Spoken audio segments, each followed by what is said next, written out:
বাংলাদেশের গ্রামীণ মেলা আমাদের সংস্কৃতির একটি অবিচ্ছেদ্য অংশ।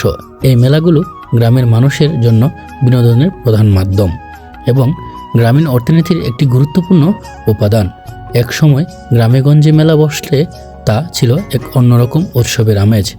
বাঁশি, টমটম, নাগরদোলা, পুতুল নাচ, নকশিকাঁথা, কারুশিল্প, সার্কাস, যাত্রাপালা, জিলাপি ভাজা বা রং বেরঙের বেলুন, লাড্ডু আর মুখরোচক খাবারের মিলন মেলা। বাংলাদেশের গ্রামীণ মেলার ইতিহাস অনেক পুরনো।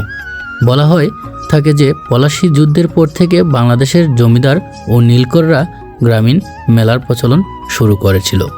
এর মাধ্যমে গ্রামের মানুষজন একত্রিত হয়ে তাদের উৎপাদিত পণ্য বিক্রয় করে এবং বিনোদনের জন্য নানা ধরনের খেলাধুলার আয়োজন করত। এছাড়াও কৃষিপ্রধান দেশ হিসেবে আমাদের দেশের ফসল কাটার পর বিভিন্ন ধর্মীয় উৎসবের সময় মেলা বসানো রীতি ছিল। এই মেলাগুলো শুধু ব্যবসা বাণিজ্যের কেন্দ্রবিন্দু ছিল না, এগুলো ছিল সামাজিক মিশ্রণের একটি মাধ্যম। কালের সাক্ষী হয়ে থাকা এই মেলায় আমরাও গিয়েছিলাম।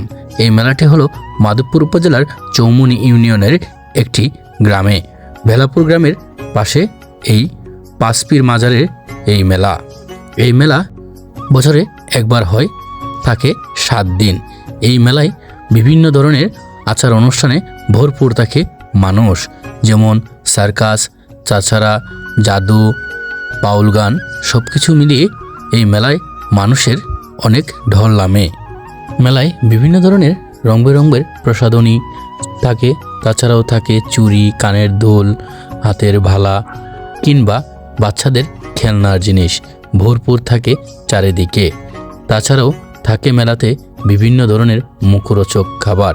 মেলার 10টি জনপ্রিয় খাবারের মধ্যে অন্যতম খাবার হলো গুড়ের জিলাপি।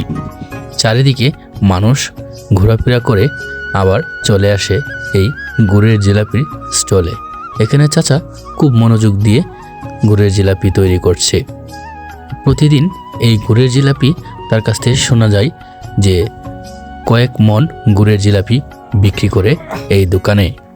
ইচার বড়া, জালমুড়ি, ছানাচুর, মুড়ি মুরকি সব কিছু নিয়েই ভরপুর থাকে মেলার আয়োজন। কালের বিবর্তনের সাথে সাথে এই মেলাগুলো তার নিজস্ব জৌলুস হারিয়ে ফেলছে। এক প্রকার বিলুপ্ত হয়ে যাচ্ছে এই গ্রামীণ মেলা। আমরা চেষ্টা করব আমাদের নিজস্ব সংস্কৃতি এবং গ্রামীণ মেলা কিংবা বাউল গান বা যাত্রাপালা সেগুলো বাঁচিয়ে রাখতে। আজ এই পর্যন্তই। আবার কোথাও অন্য কোনো ভিডিওতে দেখা হবে আপনাদের সাথে। ভালো থাকুন, সুস্থ থাকুন এবং ভিডিওটি ভালো লাগলে শেয়ার করবেন, লাইক কমেন্ট করে পাশে থাকবেন। আর আমার চ্যানেলে নতুন হয়ে থাকলে সাবস্ক্রাইব করবেন। আসসালামু আলাইকুম।